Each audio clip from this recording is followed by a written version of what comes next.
የአሜሪካ ፕሬዝዳንት አስገራሚው መኪናና የመንገድ ላይ ጉዞ ሚስጥሮች። አውሬው ወይንም ዘ ቢስት ይባላል የአሜሪካ ፕሬዝዳንት የሚንቀሳቀስበት መኪና። አውሬው ልክ እንደ አንድ ተንቀሳቃሽ ምሽግ ሲሆን ፕሬዝዳንቱን ከማንኛውም አደገኛ ጥቃት ለመጠበቅ በሚያስችል እጅግ ዘመናዊና የተወሳሰበ የደህንነት ስርዓት የተዋቀረ ነው። ይህ ግዙፍና ዘመናዊ መኪና ዋጋው $1.5 ሚሊዮን ሲሆን ክብደቱ 2000 ፓውንድ ነው። መኪናው ከባድ ጥቃቶችን ለመቋቋም የሚያስችሉ 8 ኢንች ውፍረት ያላቸው ወታደራዊ ደረጃ ባለው ብረት፣ ሴራሚክና ኬቭላር የተሰሩ በሮች የተሰራ ነው። ይህም እንደ 0.5 ካሊበር ያሉ ከባድ ጥይቶችን በቀላሉ መቋቋም ያስችለዋል። የመኪናው ውስጠኛ ክፍል ከውጭው ዓለም ሙሉ በሙሉ የተነጠለ ሲሆን በውስጡ የኦክሲጂን ሲሊንደሮች፣ አደገኛ ኬሚካላዊ መርዞችን አስቀድመው የሚያውቁ ሴንሰሮችና ከፍተኛ ጥበቃ የሚደረግለት የነዳጅ ማጠራቀሚያ ተሞልቶለታል። በተጨማሪም ጎማዎቹ ሙሉ በሙሉ ቢተኮስባቸውና ቢተነፍሱ እንኳን ሳይቆሙ በቸርኬ ብቻ በከፍተኛ ፍጥነት ከአደጋ ቦታ መውጣት ይችላል። አውሬው በአይን ከሚታየው የብረት ጥበቃ ባለፈ ከብዙ አቅጣጫዎች የሚመጡ አደጋዎችን በሚያስደንቅ ስልት የመመከት ቴክኖሎጂ የተገጠመለት ነው።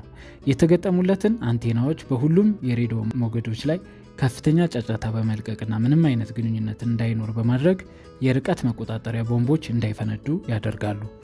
ጥቃት ለመፈጸም የሚፈልግ ማንኛውም አካል ፕሬዝዳንቱ የትኛው መኪና ውስጥ እንደሆነ እንዳያውቅ ለማድረግ ደግሞ ሙሉ ለሙሉ ተመሳሳይ በሆኑ በርካታ አውሬዎች መካከል እንዲጓዙ ይደረጋል።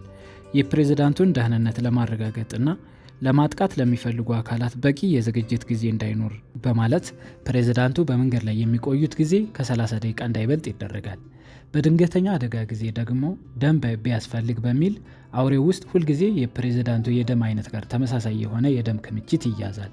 አውሬውን በምሽት ማንቀሳቀስ በሚፈለግበት ጊዜ እንደ ማንኛውም መኪና ከፊት ለፊት ከሚበራው መብራት በተጨማሪ ውጭውን ቁልጭ አድርጎ ማሳየት የሚያስችል ካሜራዎች የተገጠሙለት ሲሆን ዘመናዊ የጦር መሳሪያዎችን በሚገባ የታጠቀ ነው።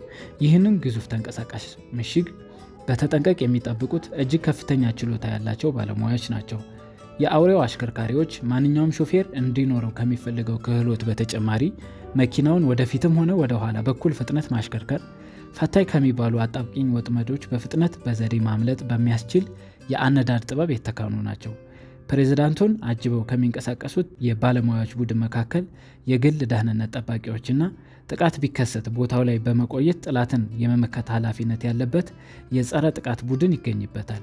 ከዚህ በተጨማሪ የፕሬዝዳንቱ የሞባይል ኔትወርክ ማዕከል ሆኖ ከፔንታጎን ጋር በቀጥታ የተሳሰረ የሳተላይትና የኢንተርኔት ግንኙነት አለው።